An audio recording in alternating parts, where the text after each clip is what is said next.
Clap twice when you hear me. Clap 3 times if you hear me. Woo! All right, everybody. Welcome to Skyline High School in Oakland, California. It's a place with incredible energy, vibrancy, and possibility. You just met Sage Moore, who's one of the many inspiring teachers that we met and was a big part of our project that we'll be sharing with you today. But first, who are we? We're Team Impact Skyline. We've got Corey, Alvin, Sanam, and myself, Michelle. Our project actually started over a year ago in a class called Leadership by Design with Sharon Green, where we had a project called Fun and Play at Work. It was here that we learned some of the things that were going on at Skyline High School. One fact is that in 5 years, they had 6 principals. Each principal brought with them their own individual leadership style and their beliefs on how a school should run. So for this year, this fall, for many of the teachers there, this was the first year that they were coming back with the same principal. Overall, there was a lack of systems and support structures, culture gaps between the younger and older teachers, and a feeling of chaos and stress. For them, teaching was really an individual endeavor, and teachers shared with us how their classroom was kind of their only personal domain that they could contain, so they didn't really want to leave their classrooms. But despite this, we know that collaboration can decrease stress, improve retention rates, increase productivity, and something that we really care deeply about, it can increase creativity and the ability to solve complex problems. When we entered into Skyline, they've been in this process of building in collaboration time into the actual daily schedule of teachers, and also they're looking to create a culture of collaboration. So we joined with them to support this culture shift. And we've been working around 3 main areas. There's workshops, a workspace, and also a tech component.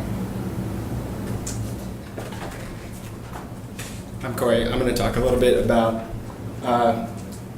how we kind of immersed ourselves in the school. And I think, to me, that was one of the best things, or the best parts of the experience, was just kind of being at the school and really kind of implanting ourselves. So, I mean, we got into kind of the day-to-day schedule.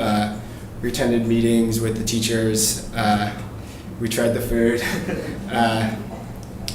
And we came away with a bunch of different insights from the research that we got.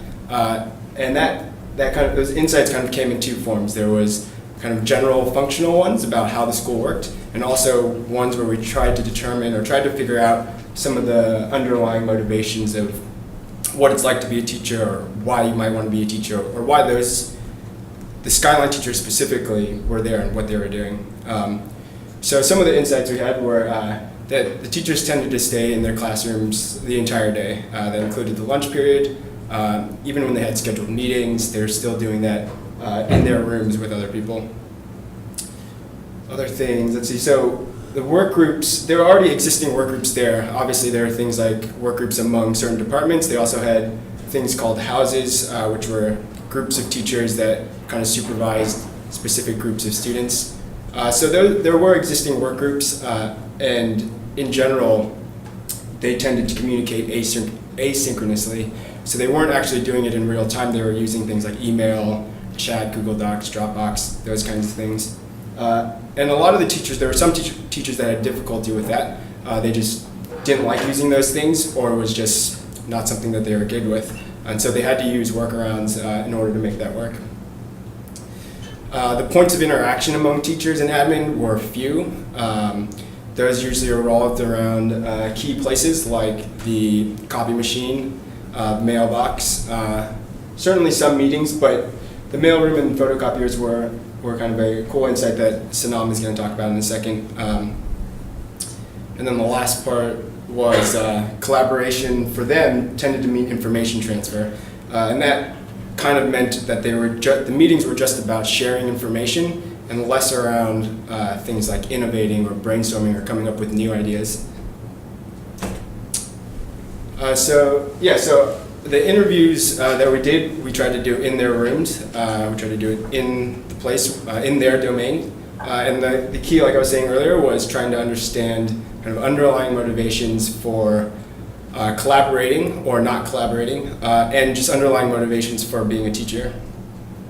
There were differences across the teachers. Some of those key differences came in how people viewed their workplace. Some people viewed it as a place that's not separate from the rest of their lives, whereas a place where they could socialize with people. And other people like to keep things separate, so they were at work just to work. Another difference was a lot of people, when they were thinking about their teacherly duties, like coming up with lesson plans, they like to do it on their own and kind of have full autonomy to choose and change and adjust things as they wanted. And other people enjoyed the process of kind of coming up with lesson plans collaboratively.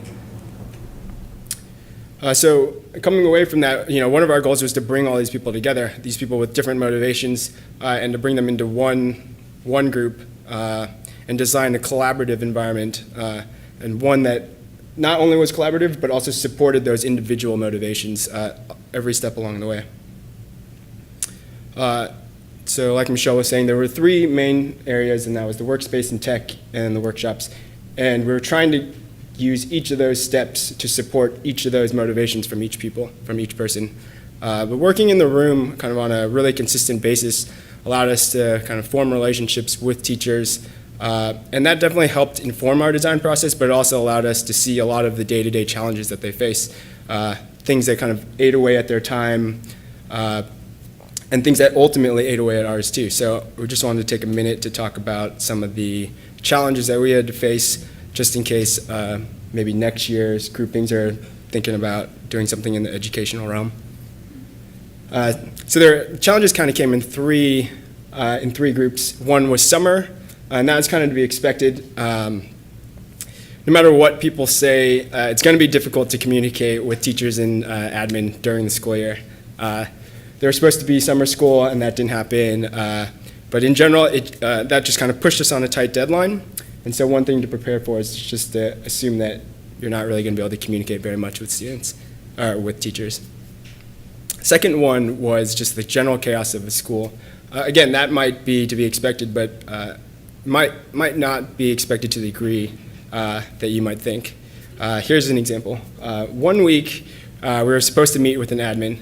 On Monday, he couldn't meet with us because there was a fight, and he had to attend to that. On Tuesday, he was occupied because someone called in a bomb threat, and that meant that people had to evacuate, and every locker searched, and that pretty much just ends that day. And then on Thursday, he excused himself from a leadership meeting because a car was on fire in the parking lot.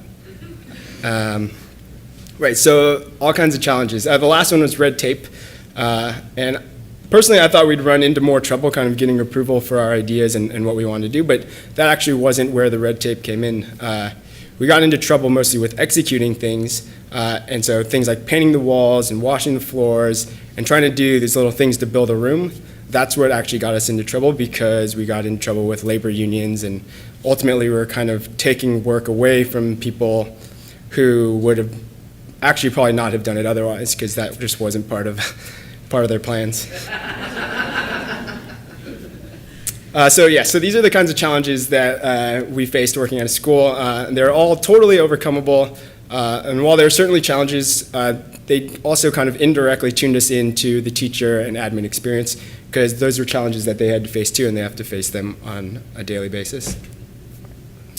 So Sanam's going to talk about the workspace and kind of cue you in on what all that research that we did and how that played its way into what we did. Thank you. As Corey was saying, we definitely came across challenges, but those challenges really didn't stop us.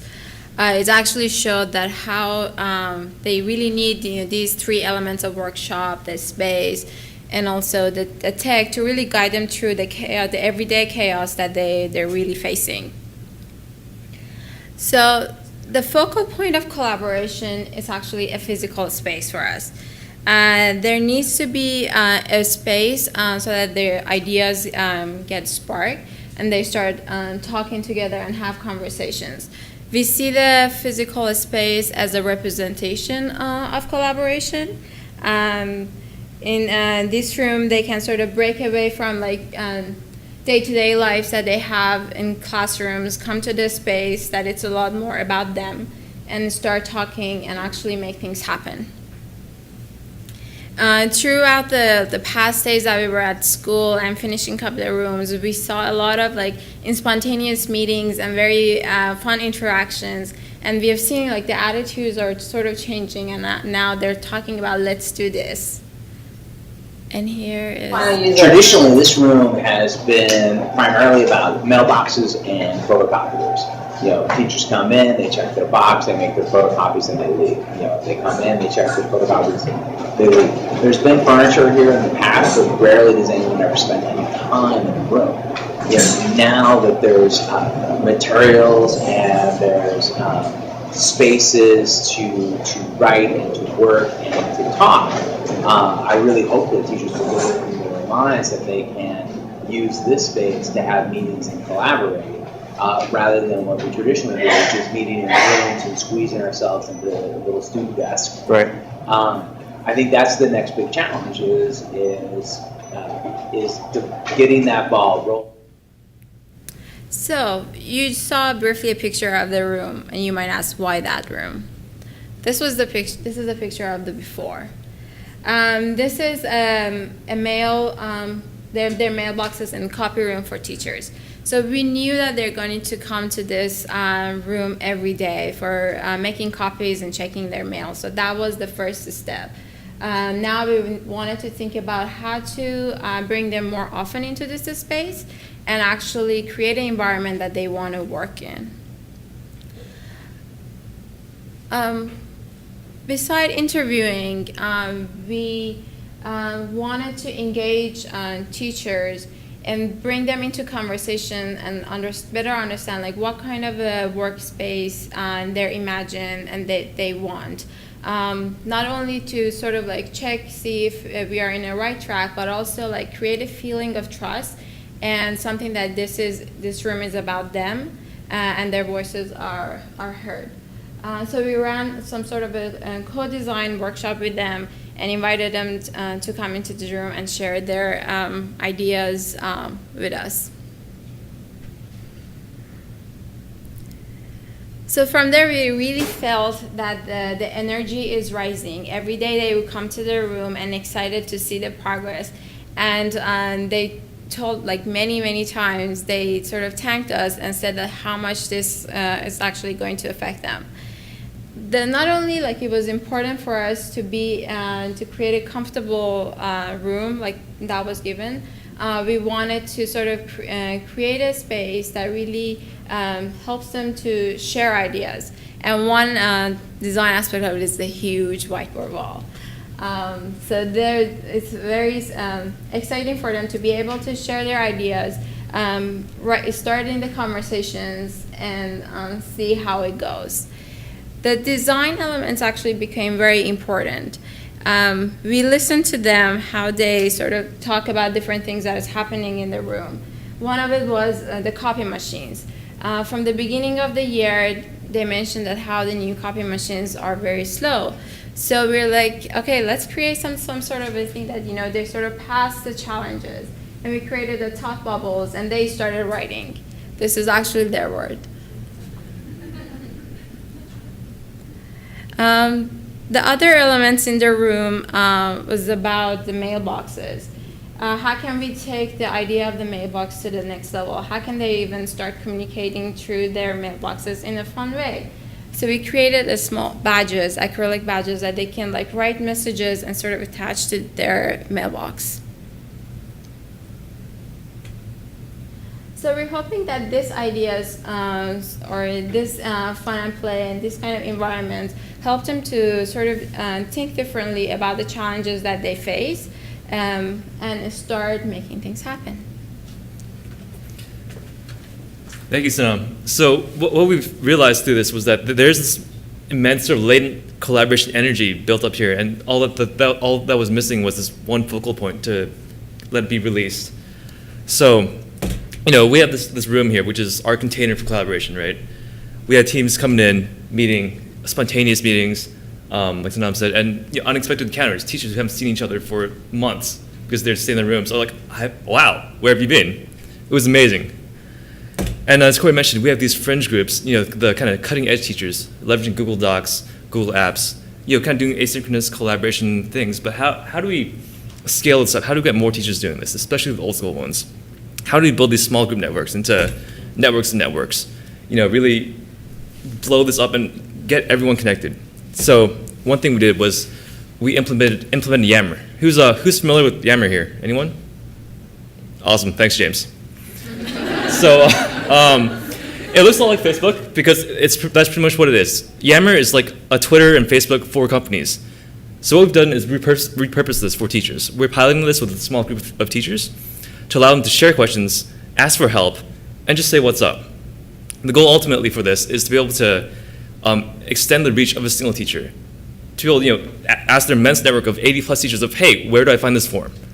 These are the sort of seeds of collaboration that sort of get what we're doing, move what we're doing outside of the room to keep the momentum flowing. So this is pretty high tech, right? A lot of teachers are kind of old school. So what we did was tie this back in to a teacher portal. What this is it's basically an intranet, but it makes it really easy for older people, younger people, whatever, to get quick access to these tools, to make it easy for them. I've said easy a lot of times, sorry. To really access these tools and simplify the workflow. Technology is not supposed to make your life harder, right? Not at all. So we have the Yammer feed here on the left, quick access to your basic tools. Who's up, who's out, who needs a sub? How can this help you and not work against you, right? But all this part really only forms the physical structure of collaboration. There's the process, right? The tools that help you out. But what's really missing, I guess, or what's needed are the mental frameworks to allow collaboration to happen. So coming October 7th, we're hosting a all-hands professional development workshop with Sharon Green from the DMBA program, who some of you may know. Working on the things of collaboration like empathy, listening, the soft skills that you can't teach through a 1 through 5 process, right? The sort of core understanding the core concepts of collaboration. What does that mean? We're going to invite them back again into the room after it's changed to really talk about, hey, what works here? How do we make this our own? And take their own language, and we're going to turn these, basic outputs of this workshop back in artifacts that we're going to place back in the room. Think permanent messaging, so that this can really be their room, and that they can create their own language for collaboration. Collaboration can't really be taught as collaboration. You have to, collaboration has to be done in service of something. So with that, Michelle?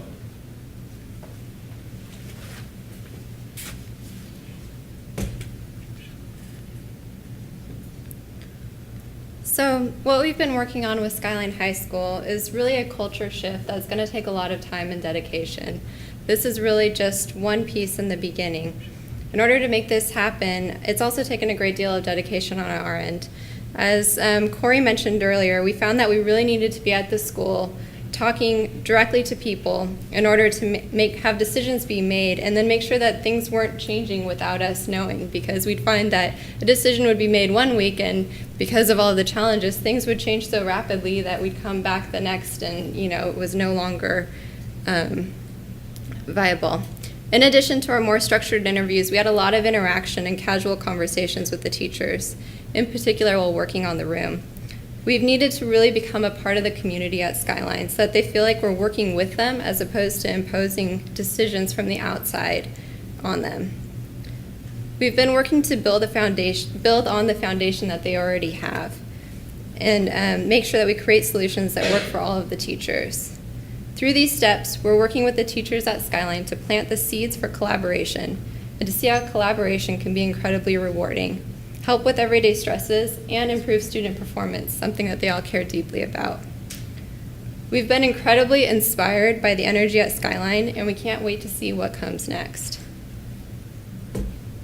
We wanted to say thank you to CCA, thank you to all of you for being here today, and to some of the many people who have helped us along the way and will be continuing to help us and support us in this project. And